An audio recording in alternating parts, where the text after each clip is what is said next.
I'm pleased to be here on behalf of the Health Council of Canada to sort of lend our voice to this important topic and conversation today. Now, the topic, as you know, we've been asked to deal with are the financial challenges affecting healthcare and innovative solutions to these challenges. And it's not a new issue, but it's now time that we move from conversation to implementation. Just wanted to introduce you to the Health Council of Canada for those who may not be familiar with us. We were conceived in 2003 Health Accord and came to life in 2004 at the time of the 10-year plan to strengthen healthcare. Our council is appointed by the ministers of health of this country, and we monitor and report on progress of healthcare renewal in Canada. And lately we are focusing on best practices in innovation that will allow us to move the agenda forward, both faster and further. Now, it's certainly a tall order, and just wanted to give you an idea of the three themes that we're sort of focused on in our work. One, the belief that access to healthcare services must be improved. If nothing more, then that is what Canadians want and expect, and in doing so, they must provide, that is, the services must provide high quality. And for instance, that means working to standards that ensure, among other things, patient safety. Number two, that a sustainable health system is one which uses resources and services effectively and efficiently to improve access, quality, and sustainability, and the overall health of the Canadian population. For an example, when it comes to healthcare professionals, we must maximize their scopes of practice, since collectively they represent 70% of our healthcare costs. And three, that a real and sustained commitment to improved health requires addressing the very real health inequalities that exist today, and we need to shift the agenda to a healthier Canadian focus, which really requires us to address the social determinants of health. The literature will tell us that though we spend $193 billion on healthcare in this country, it only really contributes to 25% of the healthcare solution. Now, in terms of the current financial challenges to healthcare, we've seen it happen over and over. In the 1990s, governments ran up large deficits, and healthcare was seen as the culprit. Changes were made in healthcare financing and in administrative and delivery systems to control costs. Healthcare reforms were offered and funded, and a temporary lull in a brewing storm was diverted or achieved, I guess. But over the past decade, we continue to see rising costs and rising expectations.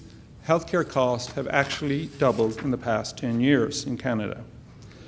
Now, we're currently spending roughly $193 billion, of which 70% is publicly funded. At the same time, we have 30% of the population predominantly living with chronic diseases, which are best managed outside the hospital, and Michael gave us a good example with diabetes.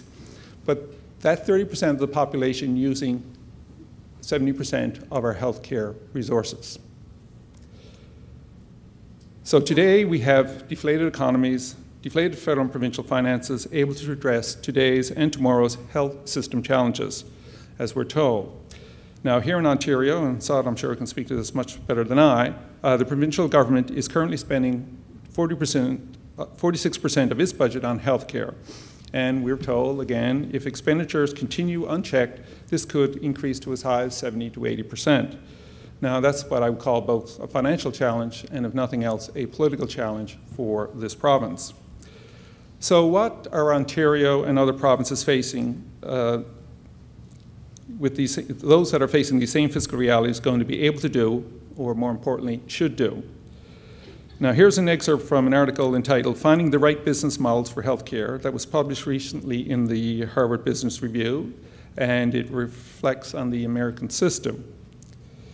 The authors state that the legacy institutions of healthcare delivery are jumbled mixtures of multiple business models struggling to deliver value out of chaos, incorporating indecipherable systems of cost accounting, excessive overhead, pervasive cross-subsidization, and an unacceptable amount of variability and medical error.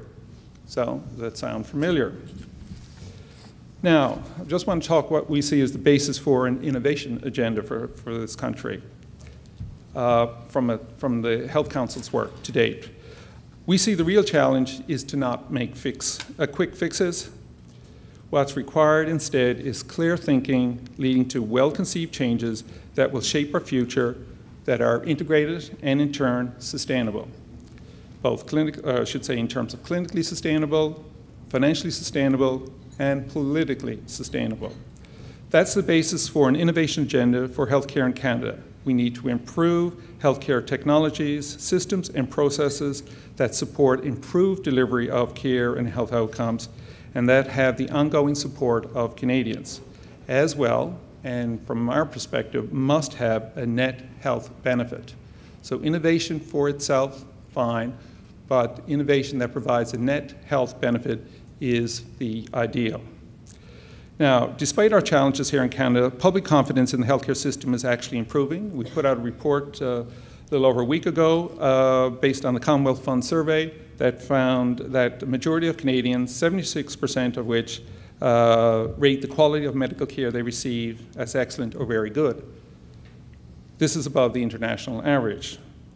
At the same time, many are saying we need change. So I'd like to look at two specific fronts, access to care and timeliness of care, on which Canada is ranked behind 10 other countries, Australia, France, Germany, the Netherlands, New Zealand, Norway, Sweden, Switzerland, the UK, and the US.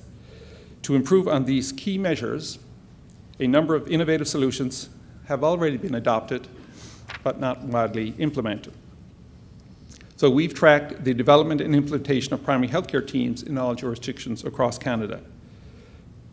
These teams provide skilled care from nurses, pharmacists, and other healthcare providers alongside the care provided by family doctors. And they are already improving patient access to care as well as the quality of care they provide. The result is more same-day, next-day service, which is keeping people out of expensive ERs and reducing the costly and frustrating logjam of beds in our hospitals.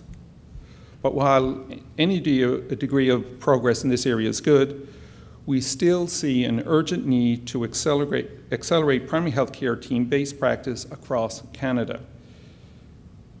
In our report on health services utilization, which we put out this fall, we pointed out that patients in team-based care tend to make fewer visits to emergency rooms and are less likely to be hospitalized.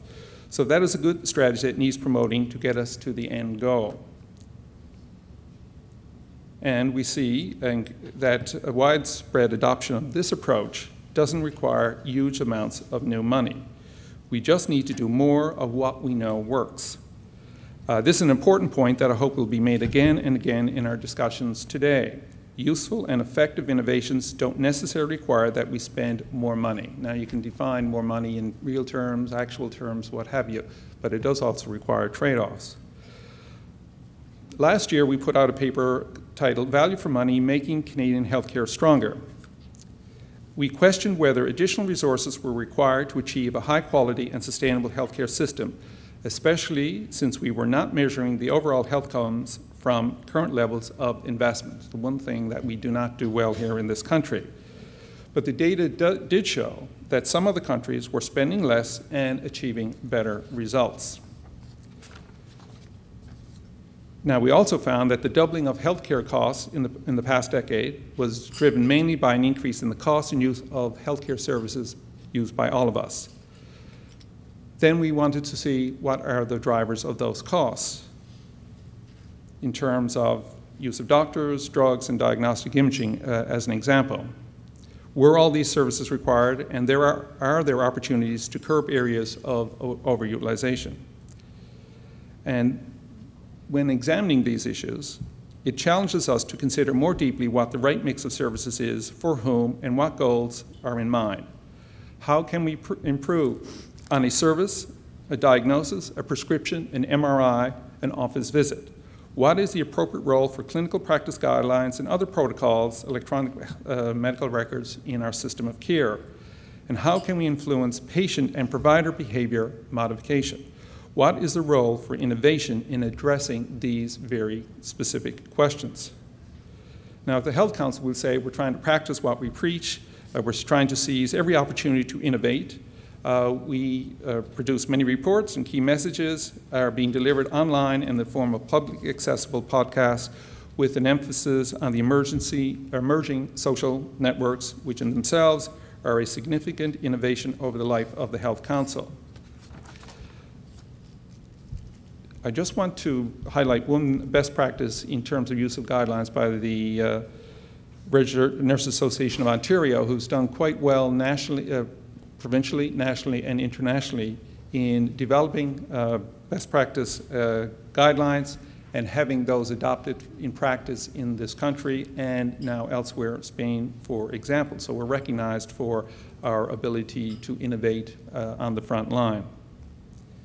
And we've developed a podcast along that, so I invite you to listen to it on our website. And finally, to encourage momentum in innovation and to bring young, fresh minds to the conversation, in 2009, the Health Council launched an annual Health Innovation Award.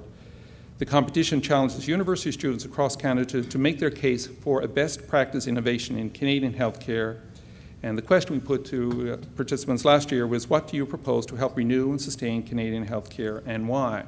We've got quite a number of submissions and selected one from Catherine Nicholson at the University of Western Ontario. And her winning idea was to introduce a client response tab to any new electronic health record system developed and introduced in Canada. So with that, I think we can take heart as we move forward. Good ideas are already out there. Indeed, they abound. And more are coming our way. But we have to be ready to seize the day. From the Health Council's perspective, and in healthcare world generally, we are looking forward to 2013 and 14, when the First Ministers may sit down again to discuss the future of Canada's healthcare system and how we might best sustain it.